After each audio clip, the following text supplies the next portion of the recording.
Ok, hey salut les Warriors, c'est Cédric, j'espère que vous allez bien parce que moi j'ai la forme, je vais vraiment très bien comme d'habitude. Donc aujourd'hui on se retrouve pour le 12e DML si je me trompe pas. Donc où je réponds à vos questions comme d'habitude, je vous fais un rapide sommaire du coup de la semaine, des 3 questions qu'on aura cette semaine.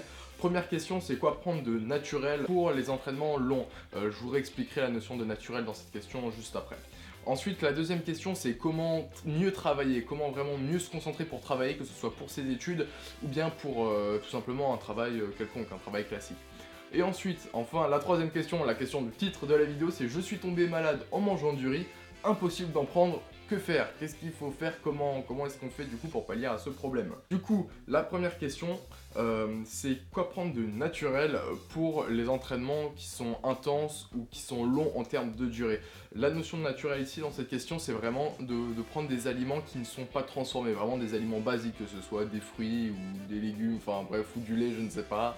Voilà, c'est vraiment, c'est pas très bien expliqué, mais enfin, ou du moins dans la question, mais du coup, voilà ce que ça veut dire. Ce sont des aliments qui sont vraiment basiques et qui ne sont pas modifiés, quoi. C'est pas des gels de sucre, c'est pas des pré-workouts, enfin bref, voilà. Du coup, vous avez compris du coup quoi prendre de naturel ou de nourriture basique du coup pour les longs entraînements.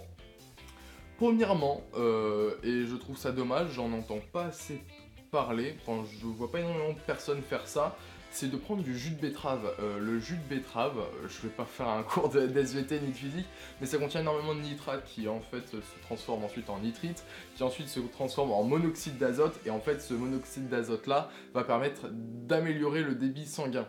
Du coup ça fait que tu apportes mieux l'oxygène à tes muscles, donc pour les efforts qui sont longs, ou au contraire, enfin ouais, pour les efforts qui sont longs, c'est vachement intéressant, mais aussi pour les efforts courts, notamment par exemple dans la force, quand tu travailles la force, mine de rien, ça peut être intéressant d'augmenter son débit sanguin avec du jus de betterave. Alors c'est pas miraculeux, mais ce sont des petits trucs qui aident, donc voilà, premièrement.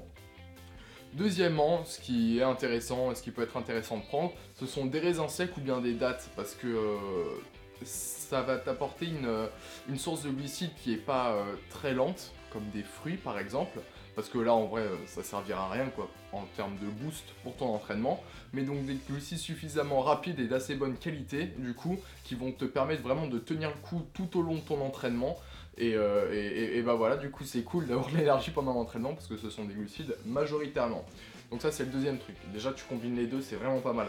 Et ensuite tu peux faire le combo, le trio gagnant. Alors là t'as tout gagné quand tu fais ça. Tout simplement c'est de prendre du café parce que avec oula,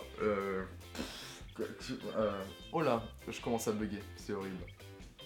La caféine, punaise. Ah, j'ai eu peur dans un instant, non, mais tout simplement parce que bah, il y a de la caféine dans le café et que bah, ça permet de se réveiller, d'augmenter la concentration et du coup d'être un peu plus performant pendant son entraînement. Attention toutefois au café, n'en prenez pas trop tout le temps parce qu'il y a de l'accoutumance. Alors si c'est votre délire, faites ce que vous voulez, mais j'entends pas accoutumance le fait que en fait, le corps s'y habitue. Du coup pour avoir les mêmes effets qu'au départ, faut augmenter les doses. Du coup, c'est pas forcément cool. Pour ma part, vraiment, je ne prends pas souvent du café. Entre guillemets, je m'en sers vraiment comme un outil, hein, que ce soit quand vraiment je dois faire des gros entraînements ou quand je dois vraiment travailler beaucoup plus tard que ce que j'ai l'habitude de faire. Donc voilà, hein, vraiment, gardez au moins 2 jours par semaine sans caféine, histoire de pas vous habituer à la caféine. Du coup, pour le trio gagnant, tu fais jus de betterave plus raisin sec ou des dattes et du café. Alors là, pour ton entraînement, t'es nickel, hein, que ce soit pour un entraînement d'endurance ou même un entraînement de force ou entraînement classique où tu travailles le physique. C'est un très bon trio. Ensuite, deuxième question, comment mieux travailler, comment mieux se concentrer pour réussir à travailler plus longtemps ou au moins de manière plus efficace. Première chose, c'est pas mon fort, mais quand je le fais vraiment, je me sens vraiment mieux. C'est tout simplement de ranger son espace de travail. Vraiment, quand t'as un espace de travail qui est pas, voilà quoi, qui est pas beau, bah t'as pas envie de travailler. Alors que quand c'est bien propre, tout rangé, que t'as bien fait ça récemment, t'as envie de travailler. Du coup voilà, c'est la première chose. Ensuite, c'est en fait au cas où, hein, qu'on me dise pas oh Cédric tu te prends beaucoup, c'est parce qu'en fait on me pose la question beaucoup, parce que comme j'alterne, enfin je suis entre YouTube et les études, ça fait que du coup je dois avoir un programme assez organisé pour pouvoir gérer, du coup on me dit comment Cédric t'arrives à gérer les deux, Bah voilà, je vous explique tout simplement. Ensuite, il y a aussi tout simplement la discipline personnelle, vraiment l'autodiscipline. Donc ce que j'ai fait, et ça m'a vraiment aidé, c'est vraiment de me faire un programme, heure par heure, de ce que je faisais chaque jour, et du coup de se tenir à ce programme-là. Alors tu peux programmer des sorties avec tes potes, hein, y a pas de souci, mais du coup, te faire un programme, et quand tu as des heures de travail, bah tu respectes tes heures de travail. Donc ça c'est de la discipline personnelle, et le fait d'avoir son programme bien organisé, ça va vraiment t'aider bah, tout simplement à te mettre au travail, parce que toi-même tu te seras dit à tel moment je fais ça, à tel moment je fais ça. Donc mentalement ça fait vraiment du bien de faire ça. Aussi parfois quand on a la flemme, vraiment, moi ça m'arrive, genre je sais que mon programme il me dit allez Cédric va travailler, et moi je suis dans mon lit comme ça en train de regarder des vidéos sur YouTube, et que du coup je commence à réfléchir de est-ce que je le fais, est-ce que je le fais pas, nana. En fait à ces moments-là, vraiment, il ne faut pas réfléchir. C'est aussi bête que ça, il ne faut pas réfléchir, et en fait plus tu réfléchis, plus tu vas te trouver des excuses. Du coup ce qu'il faut faire c'est que tu hésites, tu ne réfléchis pas, tu te lèves et tu vas commencer. Et tu verras que ça va s'installer tout seul. Tu peux te donner... Il y a souvent, on parle de la règle des 3 secondes quand on hésite à faire quelque chose. Et par exemple, je sais pas, genre sauter, pas sauter d'une falaise, mais genre sauter d'un plongeoir genre qui est à 5-8 mètres et t'as peur. Tu ne réfléchis pas, t'as plus que la règle des 3 secondes. Tu ne réfléchis pas, en 3 secondes tu dois être sauté. Tu dois avoir sauté. Et hop, tu sautes. Bah là c'est exactement pareil. Genre tu comptes 1, 2, 3 et hop, tu y vas. Donc voilà, c'est ça. Parfois, vraiment, faut pas réfléchir, faut y aller comme une machine, et en fait, ça va avancer tout seul. Et enfin, dernière chose, dernier point sur lequel j'aimerais vraiment insister, c'est que c'est pas facile de se mettre au travail. Tout le monde n'arrive pas à se mettre au travail, moi le premier. Et en fait, parfois, faut se faire violence. Tout simplement, il n'y a pas de secret. Il faut se forcer à travailler.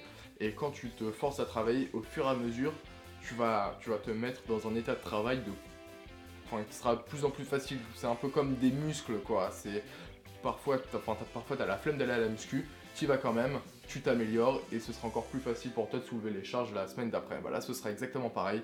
Tu te forces, tu te mets à travailler, et ce sera encore plus facile de te mettre dans un état de travail. Tu seras encore plus efficace, tu pourras travailler encore plus longtemps la fois d'après. Donc voilà, c'est comment mieux travailler. Voilà, vraiment, c'est range ton bureau, discipline personnelle. Ne pas réfléchir parfois, il faut être un robot, et parfois il faut savoir se forcer. On fait pas toujours ce qui nous plaît dans la vie, mais quand on a des objectifs, fixez-vous des objectifs et atteignez-les. Et enfin, troisième et dernière question, la question du titre de la vidéo, c'est je suis tombé malade en mangeant du riz, impossible d'en prendre maintenant, qu'est-ce qu'il faut faire, surtout pour la prise de masse? Le pauvre, non, plus sérieusement, c'est pas grave, t'en fais pas, ta vie n'est pas encore foutue, il y a encore un petit peu d'espoir. Non, du coup, en fait, tout simplement, c'est normal. Si t'es tombé malade, si t'as fait une intoxication alimentaire, que ce soit en mangeant du riz ou pas en mangeant du riz, je vais vous expliquer ça juste après, c'est complètement normal. C'est le cerveau qui réagit comme ça, c'est un réflexe reptilien. Attention, les reptiliens Illuminati, non, plus sérieusement, c'est vraiment les réflexes de base. C'est la zone du cerveau qui est la plus réactive, la plus active, le plus rapidement. Du coup, à la moindre vue du riz ou mettre du riz dans la bouche, d'un coup, ça te dégoûte. C'est normal, c'est ton cerveau qui a fait ce lien là. Et même si ça n'a aucun rapport, hein, tu aurais pu manger du riz et tomber malade, je sais pas, le lendemain, tu t'es dit que c'était à cause du riz alors que ça n'a aucun rapport, c'est ce qui s'appelle l'effet Garcia, mais ça, on s'en fout complètement, tu pourras briller en société comme ça, ah, je souffre de l'effet Garcia. Non, plus sérieusement. Donc voilà, c'est complètement normal, ne t'inquiète pas. Déjà, premièrement, première solution, il existe d'autres sources de glucides. Voilà, en dehors du riz, ne serait-ce que pour la prise de masse, ou même si tu veux sécher, il y a autre chose que le riz. T'as les pâtes complètes, le quinoa, et j'en passe, c'est des meilleurs. Bref, voilà. Du coup, il y a énormément de choses très intéressantes qu'il faut varier aussi, les patates douces aussi. Donc, il y a d'autres sources de glucides. Si tu ne veux pas manger du riz pendant un bout de temps, si tu ne peux pas manger du riz pendant un certain temps, c'est pas grave, mange autre chose. Sinon, j'ai mis au point une technique. Je vous la révèle, vraiment, c'est que pour vous les voyants. Là, vraiment, c'est que pour vous.